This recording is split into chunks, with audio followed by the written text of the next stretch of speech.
Hello, my name is Drew. I am working here today with the PokieJunkie, bringing you your very first top 10 video. Now, we're doing this one as a bit of a sample. What we're going to do here is the top 10 favorite Pokemon cards I own in my own personal collection. This way, you get to know me a little bit more personally before you have to start, guessing at my favorite things so you can win some cool stuff. I figure that's pretty fair. So, anyways, without further ado, allow us to bring you my very first top 10 list. Thank you. So number 10 is this very specific Mewtwo EX card. And you think, it's got a cool picture, and it's Mewtwo. He's doing, Mewtwo things, some sort of Mewtwo ball thing. And it's good. And what's so special about this card? Well, this isn't a card I like particularly for any reason theatrically about it. It's how I actually used it in the deck I built, and I am not as good as the PokieJunkie over here. Just literally doing questionable things on corners for Pokemon cards. He needs help, people. But it was a very strong member of a very, very unique deck. I had an Articuno, a couple of them actually. They had an ability where they would go get water energy cards. Beautiful. I had a Blastoise, whose ability allowed you to take any water energy you had in your hand and place it onto any one Pokemon. And this Mewtwo has a move called X-Ball, and it does 20 damage plus 20 more damage for every additional energy you had on top of it. I do believe I did like a 700 power attack against the PokieJunkie's Machamp. He didn't do so well. So coming in number 9 on the list is the Noivern Break card. Now, I love Noivern.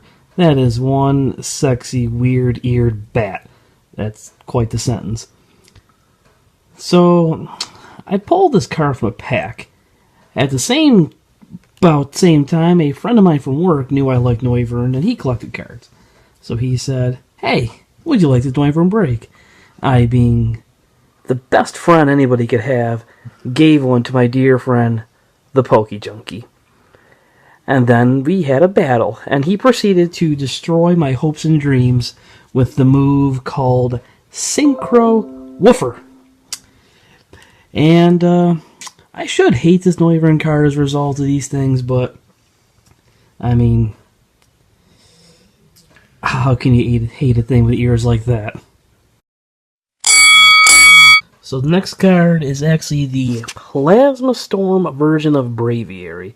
Now, I've never had a deck with this thing in it, but I mean, you can't look at Braviary and tell me that is not the single most patriotic thing you've ever seen in your life.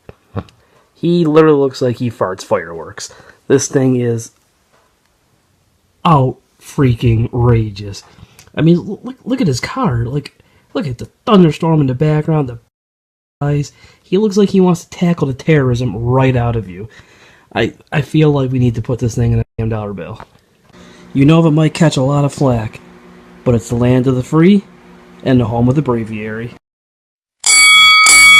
So the next card on the list is the Shining Ho-Oh card. And there's a lot of reasons to like this card. First off, it's Ho-Oh. And as we all know, Ho-Oh is awesome. This big, fiery phoenix bird of vengeance. Look at those eyes. There's so much anger in those eyes.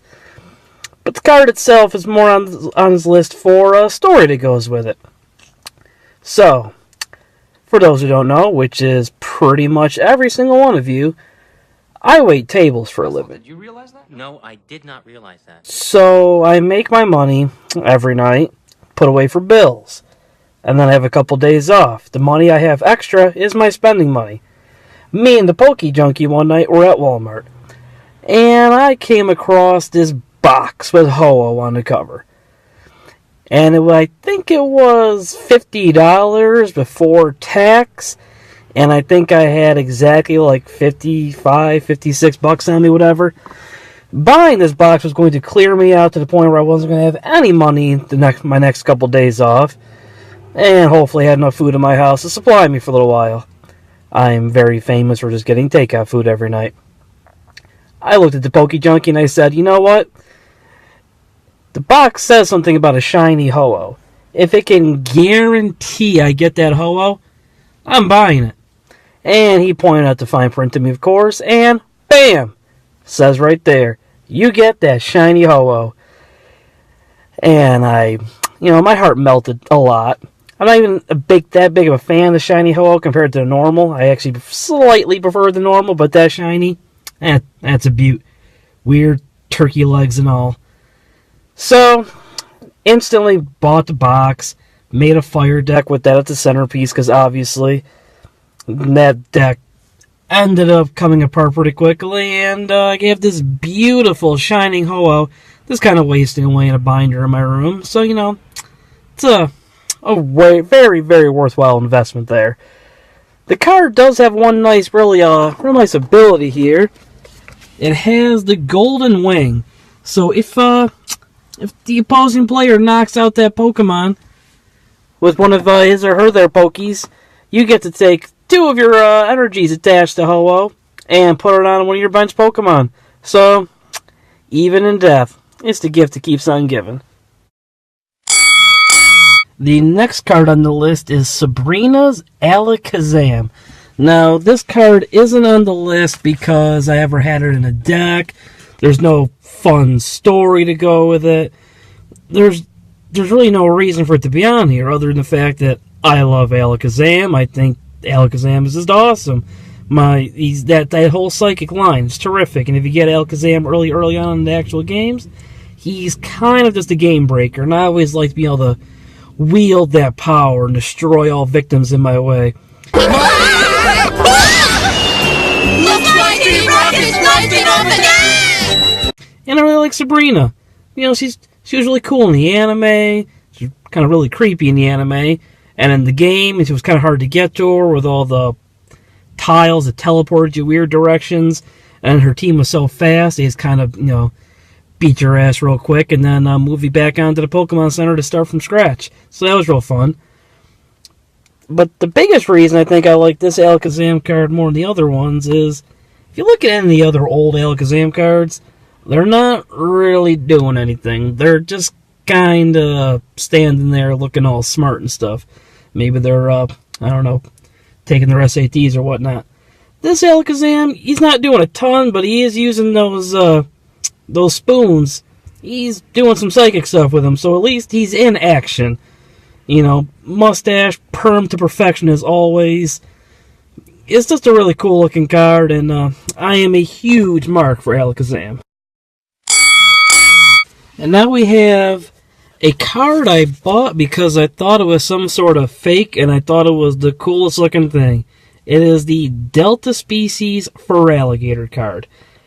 Now, I love Feraligatr. I think he's really cool. I always name mine Termigator because that's awesome. And when I saw this very shiny yellow electric type Feraligatr card, I had to have it. I was at a little hobby shop. I probably paid too much for it. I don't even remember how much I paid for it. It doesn't matter. I'm never able to use it in a deck or play with it or anything, but dude, it's a freaking crocodile alligator hybrid that shoots lightning bolts like reptilian Zeus or something. Think about that. So I had to have it. I think he's cool looking. I don't know how that exactly works with him being electric type. I guess everybody these days just wants to be like freaking Pikachu. The next card on my list here is the Ancient Mew card. Now, I don't know what his HP is. I don't know what his moves are. I don't know how much damage his moves do. It doesn't matter.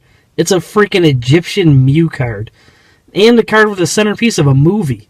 Like, how freaking cool is that?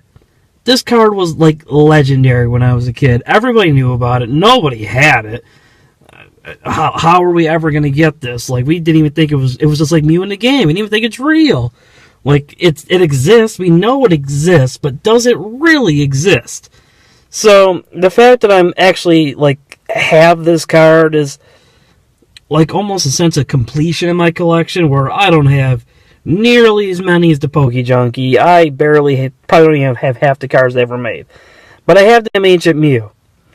I don't know if I'd ever be able to use it in any sort of battle at all with any deck restriction whatsoever, but it'd be real fun to learn hieroglyphics and beat someone with it. The next card on the list is Dark Charmeleon. Now, I don't think I actually have to explain what makes this card so awesome. I mean, look at it. He looks like he's the combination of a forest fire meets a tornado. He is going nuts in this picture.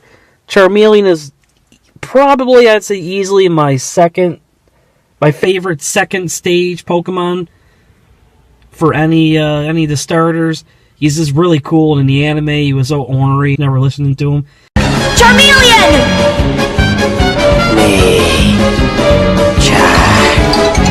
Aww, it's useless. Mainly because he was an awful trainer. But the card itself, I mean, he is just, it is nuts. It looks like a Dragon Ball Z card, only it's this little flame-tailed reptile dinosaur thing. Like how awesome. Like, you don't even need Dark Charizard. Dark Charizard is irrelevant when you have Dark Charmeleon. So, the fact that it's Team Rocket on top of it, like, I mean, quite literally, prepare for trouble. In the second to top spot on the list, we have the OG Charizard. Now, there is lots of reasons for this card to be on the list. First of all, I'm a child of the 90s. And like every other child of the 90s to also like the Pokies, Charizard was kind of the mecca.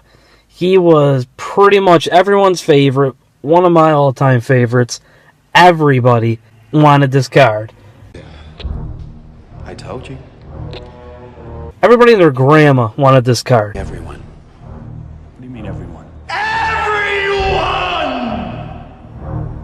And this card actually has a little funny story for me. So I had a best friend that lived right across the street from me. And he had the card.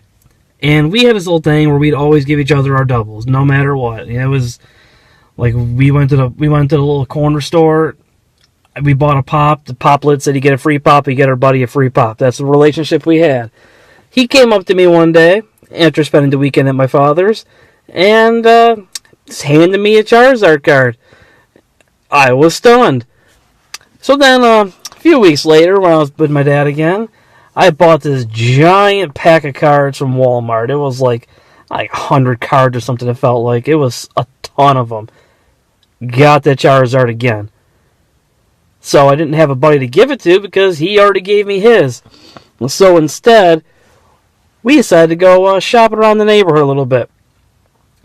We found this one kid who had a couple cards I was interested in. He traded me Dark Dragonite, Hypno, and Kabutops for this card. And I already had Kabutops, but my friend who was with me had traded his Kabutops and he didn't have another one. So I was able to go full circle and use that Charizard card to hook my buddy up with the Kabutops card he had previously traded. Like, how nice am I? Between this and that Noivern destruction, I should probably have more than a couple friends.